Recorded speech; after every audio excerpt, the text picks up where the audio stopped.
Of course, meron pa po akong isa pa pong Olympics sa 2028. Magana po yun po.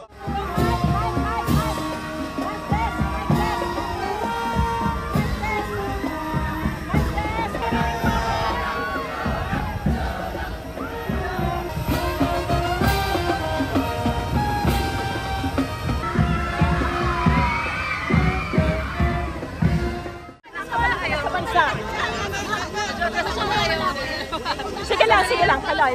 Sobrang saya po. Siyempre, sobrang blessed. Grabe, maraming salamat po sa mga pumunta po sa amin at nagdasal. Pagpalain po tayo lahat ng Panginoon at panalo tayo ng gintong medalya. Panalo po namin, ay panalo po lahat po. Of course, meron pa po akong isa pa pong Olympics sa 2028. Magana po yun po. Kaloy,